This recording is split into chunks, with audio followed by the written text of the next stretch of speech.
Gepli yer Azatlyk radiosu. Akşamınız hayırlı olsun hormatly radio dinleyijiler. Şuun 2016-njy ýylyň 31-nji marty hepdeniň pençenbe güni. Habarlar gündeligimizi Pragadaky studiýadan men Gözel Hudaýberdiýew alyp barýarym. Şuňky programmamyzda öňkü Ýugoslawiýa boýunça halkara tribunaly 31-nji martda Vojislav Šešelň uruş jinaýatçylyklary bilen bagly işini dinläp, onuň günäsizligi barada karar çykardy. Avec cet acquittement, Owganistanyň gorunma resmiýetleriniň ýurtda Merkezi Aziýaly söwürçüjileriň köpelmeginden aladalanmalary güýçlenýär. Türkmenistanda daşary ýurt valutasy naqd görnüşinde resmi taýdan satylmaýan hem bolsa jaý sowdasynyň narhlary ýyl içinde dollarda kesgitlenýär. Yaşayşany satýanam, sulhyzlykda kawsulum satýanam, sulhyzlykda dukanny satýanam, özüniň harydynyň bahasyny dollardan kesgitleýär. Şuň biz bu we beýleki temalarda jekmejek durup geçeriz. Programmamyzyň esasy bölegine başlamazdan ozal täzelikler bilen tanyşyp boluň.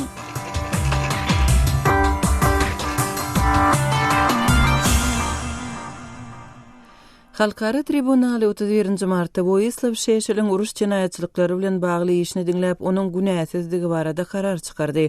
Serb milletçisi 1990-njy ýyllarda Balkanlarda bolan uruşda zorlukly etnik arasalaýyşlary tutaşdyrmakda aýplanypdy. Öňkü Ýugoslawiýa boýunça halkara tribunalynyň sudiýasy öz çykyşynda 9 punkt boýunça aýplamalar ýasasynda ol aklandy diýdi. avec cet acquittement sur Serbiýanyň öňkü prezidenti Slobodan Miloševićiň gol astynda vitse-premier bolan Šešel adamzada garşy jinaýatçylyklar bilen bagly 3 waka boýunça aýplama şeýlede Horwatiýada, Bosniýada we Serbiýanyň Vojvodina regionunda etnik arasalaýyşlary tutaşdyrmak boýunça uruş jinaýatçylyklary bilen bagly 6 sany waka boýunça günä ýönkülipdi. Birleşen Ştatlaryň döwlet sekretary John Kerry Azerbaýjanyň we Ermenistanyň arasyndaky 10 ýyllap dowam edýän konflikden gutarnykly çykylgy tapmagy çağırdy. Kerry bu barada Azerbaýjanyň prezidenti Ilham Aliýew bilen 31-nji martda Washingtonda geçiren duşugynda aýtdy. Aliýew ýadro howpsuzlygy boýunça sammitde gatnaşmak üçin Washingtona bardy. Aliýew Dagly Karabag regionunyň üstündäki konfliktiň soňuna çykmak boýunça synançy üçin Birleşen Ştatlara minnetdarlyk bildirdi. Emma meselenin diňe Birleşen Milletler Gurammasynyň howpsuzlyk keňeşiniň Azerbaýjandan derhal we serketsiz ähli Ermeni goşunlarynyň çekilmegine çagyrýan rezolýusiýasynyň üstü bilen çözülüp bilinjekdigini bellädi. Sowet Soýuzynyň dargap başlan ýyllarynda dören konflikti çözmek boýunça Fransiýanyň Ortaýadyň we Birleşen Ştatlaryň araçylygynda edilen synanşyklary başa barmady. Dagly Karabag Azerbaýjanyň içinde ýerleşýär, emma etnik ermenileriň gözegçiliginde galýar. Ýadro howpsuzlygy boýunça sammitde gatnaşmak üçin Washingtona baran Ukrainanyň prezidenti Petro Poroshenko günbatary Ortaýat babatyndaky sanksiýalaryny güýjünde saklamaga çağırdy. Poroshenko 30-njy martda Washingtonda geçirilen seminarda eden çykyşynda Ukrainanyň gündogoruna parahatçylyk dolanýança we Kiýewiň Krim bilen bagly bütewligi dikildilençe sanksiýalar saklanmaly diýdi. Şeýlede Poroshenko hökümet güýçleriniň we Ortaýatçy separatistleriň arasyndaky söwüşlerde 2014-nji ýylyň aprel aýyndan beri 10.000 adamyň şol sanda 2700-den gowrak Ukrain harbiýetiniň wepat bolandygyny aýtdy. Poroshenko Donetsk we Lugansk regionlarynda 1,8 million adamyň öz öýlerini terk etmäge mejbur bolandygyny habar berdi. Ýewropa Birleşiginiň we Gazagstanyň arasynda dekabr aýynda ýylalaşylan şertnamanyň güýje girmeginden soň 1-nji maýdan başlap has ýakyn ykdysady hyzmatdaşlyk ediljekdigini ýokary derejeli resmiýetler 30-njy martda aýtdylar. Öňkü Sowet Respublikasy Gazagstan hem Ýewropa Birleşigi hem de Ortaýat bilen gatnaşyklaryny gowlandyrmaga çalyşýar. Bu taraplaryň arasyndaky gatnaşyklar Ukrainadaky konflikt ýararly ýaramazlaşypdy. Gazagstanyň ykdysadyýety goňşularyna garaşly bolup durýar. Gazagstanyň we Ýewropa Birleşiginiň arasynda dekabr aýynda baglaşylan ýylalaşyň wagtlaýynça 1-nji maýda güýje girdilip başlanjakdygyny aýtdy diýilip, Ýewropa Birleşiginiň prezidenti Donald Tusk 30-njy martda Gazak prezidenti Nursultan Nazarbayewiň Brüssele saparynyň dowamynda aýtdy. Nazarbayew Ýewropa Birleşiginiň Gazakstanyň ören möhüm partnýorydygyny bellidi. Ýewropa Komissiýasynyň başlygy Jean-Claude Juncker özüniň Nazarbayew bilen duşugynda adam hukuklary hem kanunyň hökmürowanlygy bilen bagly problemalary gozgandygyny we ýurdun reformalary wada berenligini aýtdy. Azerbaycanly meşhur ýazyjy Akram Aysli Bakunyň aeroportunda gysga başlyk tutsak edildi we Italiýada edebiýat boýunça geçirilen festiwala gitmekden mahrum edildi. Azerbayjanyň Içeri işler ministrligi 78 ýaşly Aysliň aeroportda bolan hadise bilen baglylykda tutsak edilendigini aýtdy, emma jekmejek maglumat bermedi. Aysliň ogly Najaf Naýybow kakasyna ýurdu terk etmegin gadagan edilendigini serhetçileriň aýdanlygyny habar berdi. Aysli daglyk Garabagda Azerbaycanlaryň we ermenleriň arasyndaky çakmyşyklar barada daş arzulary atly eterini çap edenligi sebäpli 2010-njy ýyldan bäri häkimetleriň basyşy astynda galar esasan ermeni ilatly daglyk Garabag 1990-njy ýyllaryň başynda Azerbayjandan bölünipdi. Hormatly radio dinleýijiler, siz täzelikleri dinlediňiz.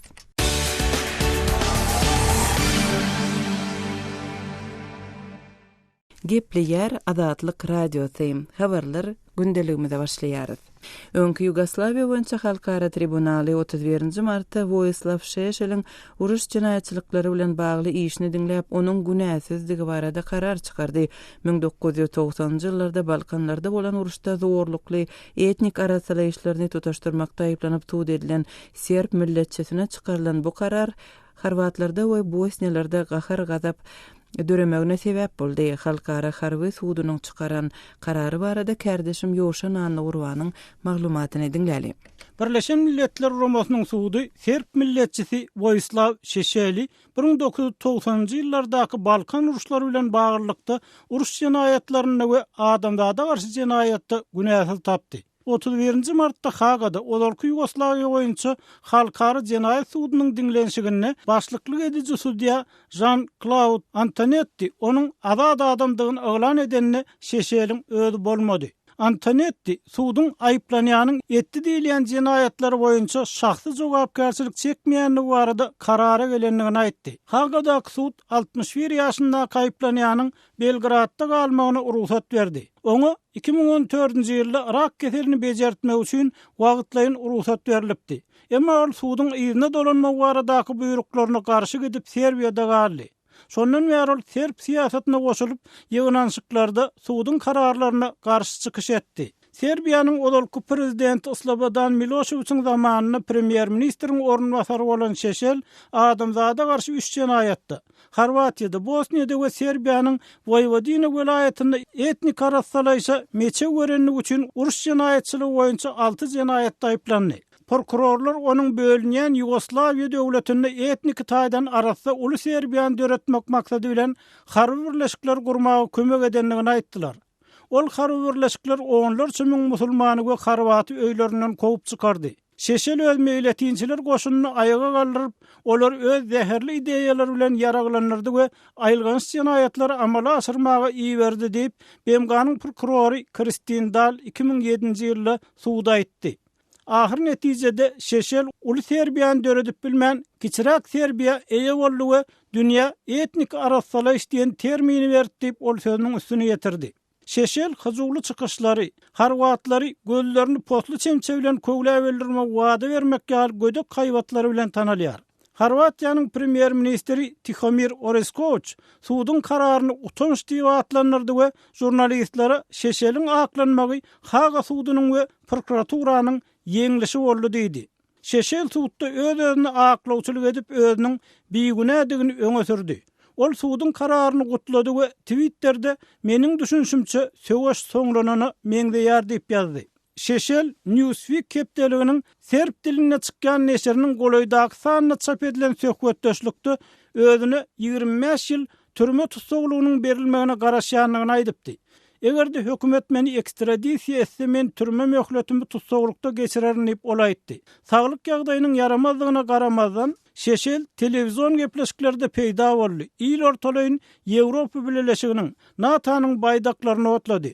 Šešeliň aklanmagy öňkü Ýugoslawiýa boýunça döredilen halkara sudunyň öňkü Bosniýaly Serb lideri Radovan Karađiçe 40 ýyl türme tutsaglyk hökmüni çykarmagynyň ýa-da gawat gelýär. Ol Bosniýada 1992-95-nji ýyllarda 100.000 çemet adam öldüren uruş mahalyna gargançylyk etmekde we uruş jinaýatlaryna ýazgarly. Bosniýanyň Serb goşunlaryna komandirlik eden general Ratko Mladić bolsa Haga sudunyny öz hökmüne garaşýar. Kärdeşim Ýoşan Anugurwanyň maglumatyny dinlediňiz.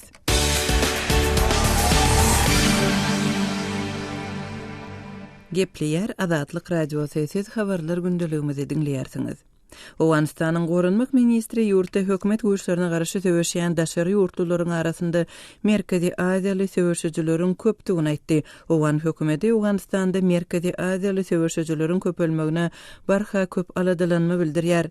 Bu ýagdaý bilen bagly soňky maglumatlary Owganistandaky habarçymyz Şamerdan Gulumradydan dinläýäli. Awganistanyň Gorunmak ministriniň wezipasini ýerine ýetirji Masum Stanykzay 30 martda Helmand vilayatynda Awgan güýçleriniň öňünde eden çykyşynda Awganistanda uruşlara daşary ýurtly militanlaryň hem gatnaşýandygyny aýtdy. Daşary ýurtly jeňçileriň uruş hareketlerine ýol başçylyk edýändigini minister öňe sürdi.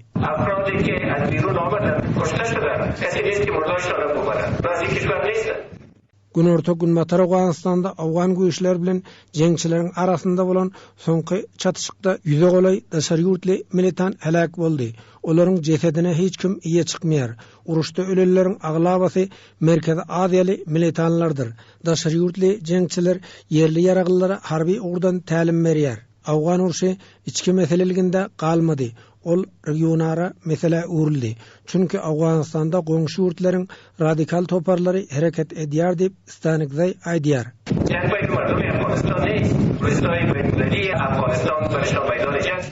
Daşary ýurtly jeňçiler köplenç Demirgazyk Awganistana akkyny edýär. Awganistanyň merkezi az ýurtlar bilen çäkleşýän regionlarynda ýerleşýär diýip ýerli ýaşaýjylar aýdýar. Awganistanyň Gorunmak ministrliginiň sözçüsi general döwlet weziriniň Azatlyk radiosyna aýdyşyna görä Demirgazyk, Gündogur we Günmatar Awganistanda merkezi Aziýaly militanlar ýerleşipdir. Jeňçileriň arasynda Özbegistanly, Tajikistanly we Çeçenistanly militanlar agdyklyk edýär.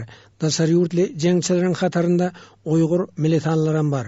Gündogur Awganistanda ortaýatyň raýaty bolan jeňçiler hem tutsak edildi.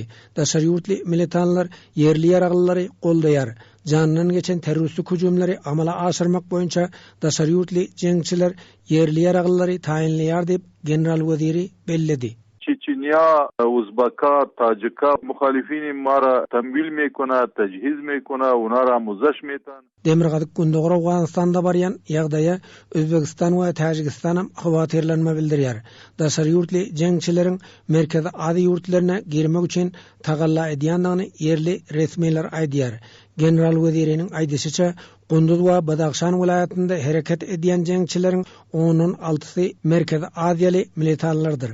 Daşary ýurtly jeňçiler Tajik-Awgan serhediniň golaýynda ýerleşipdir. Daşary ýurtly jeňçilere garşy harby çäre görülýär. Emma daşary ýurtly jeňçileriň sany Awganistanda gün saýyn artýar. Merkezi Aziýaly jeňçileriň hemmesi ýaly enjiner we hünärmend bolup durýar. Olar söwüş taktikasyny gowy bilýär. Daşary ýurtly jeňçiler biziň goňşularymyza da hopabandyryp biler.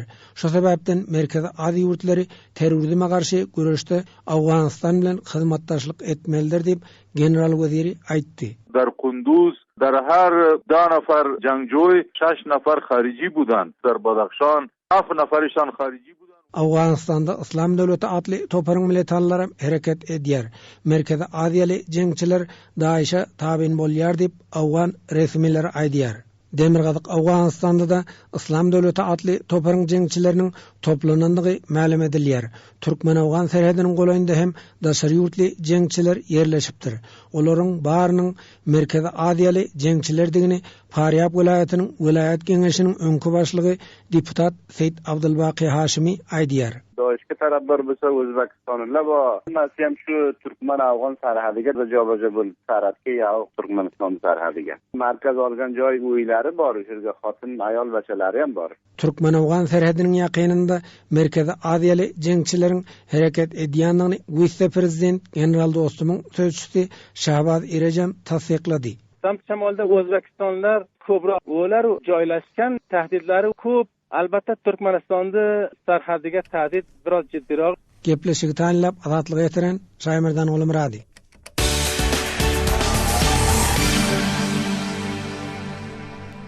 Gepliyer Azatlyk Radiosu habarlar gündeligimizde dowam etdirýäris. Türkmenistanda daşary ýurt walutasyny nagt görnüşde satyn almagyň resmi taýdan ýatyrylmagyna 2,5 ay çemesi wagt boldy şol birakdyra. Daşary ýurt walutasynyň ýurtda ýörgünli bolmagynda galýanlygyny Türkmenistanlylar aýdýarlar. Hatda şahsy sowdanyň hem dollar bilen baglydygy bellenýär. Biz bu ýagdaýyň jekmejekleri we sebäpleri barada gurrun bermege sorap Türkmenistanly ýazyjy Amanmurad Bogaýewa ýüzlendik. Amanmurad ağa bilen geçirilen söhbetdeşligi dinläýälim. Amanmurad ağa, şu gün ýurtda daşary ýurt walutasynyň nagt görnüşde resmi taýdan satylmaýanlygyna garamazdan adamlaryň jaý satyn almak ýa-da başga bir şahsy sowda meselesinde de Türkmen manadyna dälde daşary ýurt walutasyna bil baglaýanlygy barada maglumatlar gowşýar.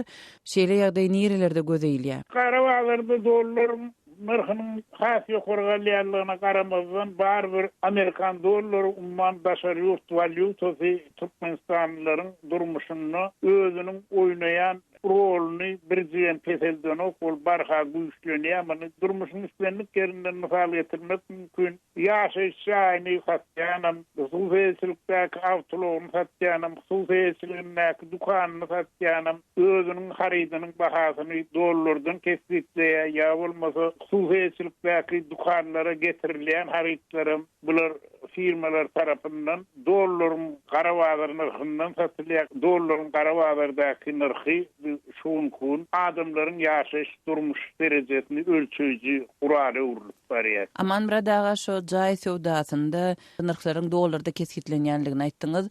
Daşary ýurt walutasyndaky sowda resmi taýdan ruhsat berilýärmi ýa nähili ýagdaýda amal aşyrylýar şu sowda? 7-8 ýyl bol ýaşaş şaýlaryny satyn wagtynda onuň bahasyny Amerikan dollaryna kesitleme resmi ruhsat bardy. Ýöne soňky döwürde şol resmi ruhsat ýatyryldy. Hatwyskarlyan ýaşaş şaýlarynyň bahasy Türkmen manadyna kesitlenýär. Umuman ýaşaş şaýlaryny satmakda soňky 3-4 ýyllykda uly özgörmeler bolup geçdi. Bu ýüzüne giren karary görä ýaşaş şaýlaryny satmak, satyn almak Türkmen baha diýen döwlet elçiligindäki edaranyň bu döwlet material kontorasynyň üstü bilen amal edilýär. Türkmen bank jaýyň narhyny Türkmen manadyndan kesipleýär. Döwlet bazy girdi salgydan şol Türkmen bahan kesiplen narhy boýunça çölük edilýär. Bir ýöne bary ogy işin baş tarapy, ýani göze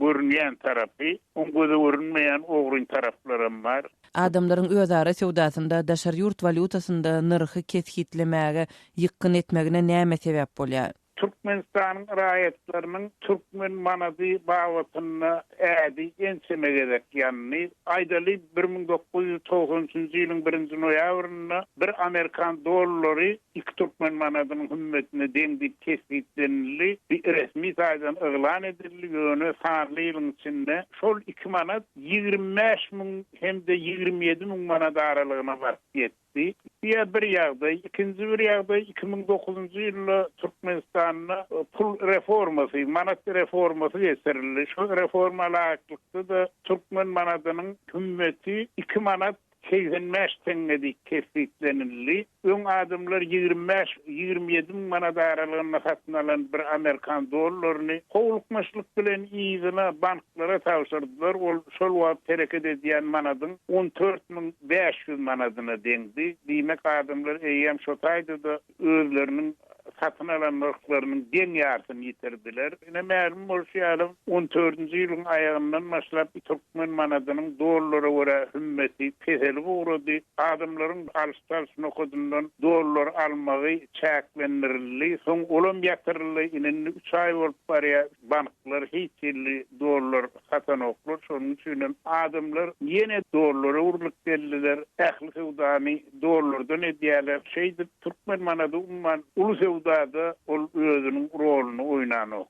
Şu gün Amerikan dollarynyň garawazardaky bahasy näçe? Sowdagarlar bir Amerikan dollaryny ony satýarlardan 4 manat 44 manat 80 teň aralygynda satyn alýarlar, ýöne satarlaryna bolan 5 manat 20, 5 manat 60 teň aralygynda satýarlar. Döwlet banklarynyňky dollaryň bahasy bundan 1 ýyl bol köpülýär. Ol raýatlardan satyn alynanlar 3 manat 49 teňden raýatlara dollar satylanda bolsa 3 manat 50 teňden satylýar. Türkmenistanly ýazyjy Murat Bogaýew bilen geçirilen söhbetdeşligi dinlediňiz. Hormatly radio dinleýijiler, dollar gytçylygynyň ýurt içindäki şahsy sowdalary ýetirýän täsiri barada sizden ähli maglumatlar bar. Öz maglumatlaryňyzy Azatlyk radiosynyň azathabar.com websaýtyna şeýle-de Facebookda Azatlyk radiosy we WKontakte sosial ulgamynda Azat Habar sahypalarymyza tesvir görnüşde ýollap bilersiňiz. Azathabar.com websaýtymyza Türkmenistandan derbeden.net ýa-da garawum.info proxy saytlar arkaly girip bolýar. Biz bilen telefon arkaly hem habarlaşyp bilersiňiz.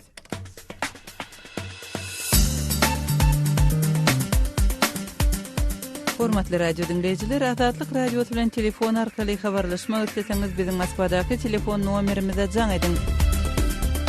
Nomerimiz 7-926-236-04-55.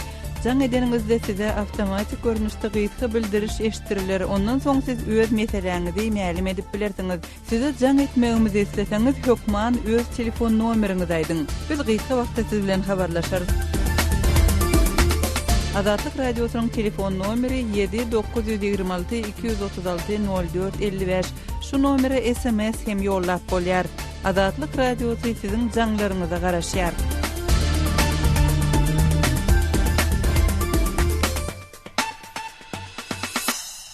Gepleýär Azatlyk radiosy, siz habarlar gündeligimizi dinleýärsiňiz. Türkmenistan diýlatyň durmuşyna uly täsir ýetirýän ýagdaýlaryň ýene biri korrupsiýa. Türkmenistanlylaryň Azatlyk radiosyna aýtmagyna görä paraxorluk gündäki durmuşyň dürli uğurlarynda duş gelýär. Habarçymyz Sultana Çylowanyň Mary welaýatynyň Serhedawad etrawynyň Ýeňiş Daýhan birleşiginiň ýaşaýjysy Aga Juma bilen geçiren söhbetdeşligini dinläýär. Türkmenistanda ýokary okuw mekdeplerine okuw bermek isleýän abiturientlerden her ýylda da para talap edilýän barada gurulňlar dowam edip gelýär. Muny döwlet derejesinde döwlet ýolbaşsam gytaklaýan marda boyun alyp gelýär. Şu meselede durmuşda gabat gelen fakatlaryňyz bolupmydy? Men şu arada bir adam bilen duşdum, öýdem bir açyk göwnü adam eken ýüregine eken aýtdy ýolda. Poyda var ya kakabat geldik görnüýden gelýän näme bolýan özümiz ýaragazam. O zaman men diýdi oglum okuw salmaň orunda diýdi geldim diýdi öňräginden. Barbol hol dekabrýan var aýlarynda gelipdirdi. Ha men hem gyzyklandym bir ýyl gyzykly mesele bolan soň näetdiň näme bol diýsem aý bardym gepleşdim diýdi. Gurulaş gaýtdym diýdi. Hawa näme kim bilen gepleşdiň ýere bardyň. Aýşo Aşgabatyň bir awraly ýokary huzaýlarynyň biri soňky rektoryň ýanyna bardym diýdi. Rektor kabul etdim diýsem etdiýär diýdi gepleşdi diýdi. Onuň saglyga malyk soraşym derrewim. Şu mesele geçdik diýdi. Onuň aýdyp berdi diýdi. Hemme fakultetleri var, hünerler boyunça köp fakultetleri var eken hersiniň bahasyny aýdyp berdi diýär maňa diýär. Benim diýär soň iň arzanyny saýlap aldym diýär. Soň iň arzany näçe diýsem aýtdy. Şu $35,000 eken diýär. Soň iň arzany şol okuw jaýynda. Ondan aňry ýokary gidip otyr diýdi soň aňry. Uly meşhurlara diýär diýdi sanyat epesli köp zatlar aýdylýar. Ondan şonu gepleşdik diýdi.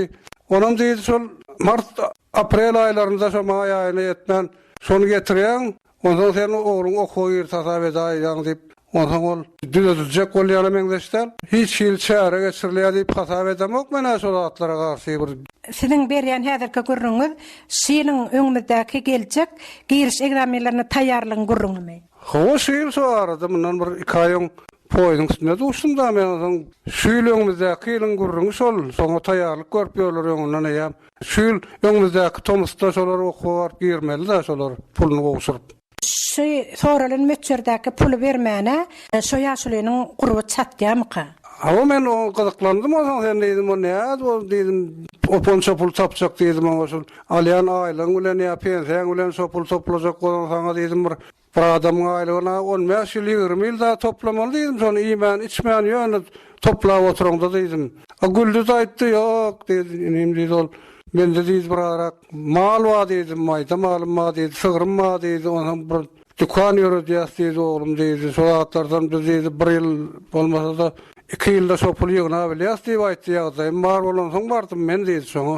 Ene şunyň oğlunun bilim derecesi barada yaşlı näme pikir etdiş, oğlunun bilim derecesi ýeti kasaplyamy, näme üçin şol öz güýji bilen girip bilen okşan ogly. O arada suat asasan ol gitton so bilim derecesi bilen barıp girýänam ýok, finansiýanam ýok, bizim töwereklerden kän bir son ýaly pul tap bilmeýän adam kän bir uğruna çykan ok. Men gyzyklandym ama sen diýdim o çağan bilim derecesi barada bir soradylarmy diýdim onu näle 3'lük okuýamy, 4'lük okuýamy, 5'lik bahalarly okuýamy diýip. Ýok o zatlar bilen gyzyklanan oklarym, soran oklarym diýdi, diňe şo puluň ösýär, gyzyklandyrýar diýdi.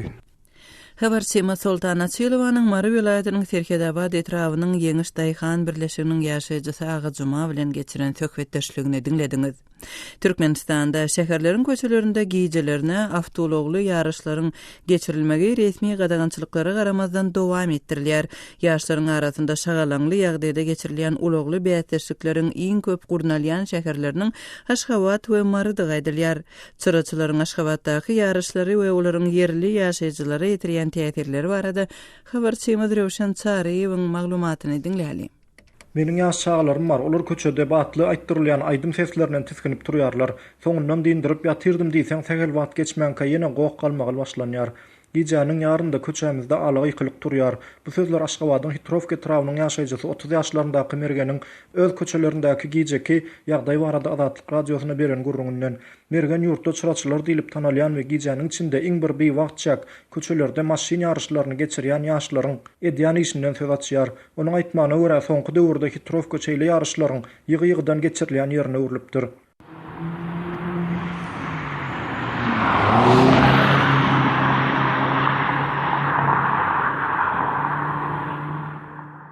Sıraçı diýilip atlandyrylýan şol sürüjüler köne maşynlaryny bezemek ýa bolmasa köçelerde maşynyň signalyny gaty gyýgyrdyp, ulagyň ýeti çyralaryny ýakyp sürmek ýaly endikler bilen meşhur. Çyraçylaryň sözü bilen aýdylanda maşyny bat bilen sürüp ýolda iz ýasamak hamana olaryň sürüjülük ukybyny görkezýärmiş. Bu ýagdaý dogrusy türkmen ýaşlarynyň arasynda soňky bir näçe ýylyň dowamında belli trende uwruldy.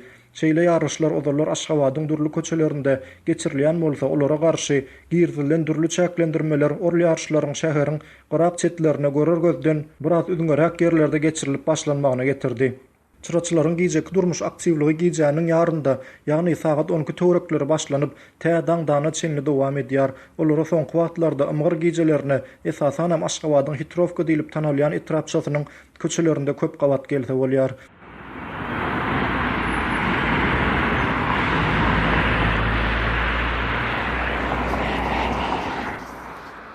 Hitrovkallaryň aýtmaklaryna görä, bu hili sürüjüleriň Hitrovkany saýlamaklary hem ýöne ýerden däl. Hitrovkanyň bir gyrasy şäheriň çetine baryp dirýär. Onsoň bu ýerde gijesine köçelerde gatnaw hem maşyn sany az. Beýle ýagdaý bolsa çyraçy sürüjüleriň öz şüpkeli ustatlyklaryny görkezmegine gowy mümkinçilik berýär. İl arasında olar bolan göz garaýşlary hem herhili, käbirler olaryň hereketlerine tomaşa edip lezzet alýandyklaryny aýtsalar, käbir adamlar olaryň gijelerine ýatman maşyn turup gowuk turdup, adamlary nähak biýmada edýändiginden nägile bolýarlar. Çyraçylaryň bäsleşigi adatça gijanyň ýarmyndan soňra gyzyşýar. Ýaryşyň gyzgalanly wagty hem maşynlaryň sesi däl, maşynlardan ses gataldyjylar arkaly goýurilýän aýdym sazlaryň sesi hem şol köçäniň ýaşaýjylaryna diýsen beýinçilik edýär.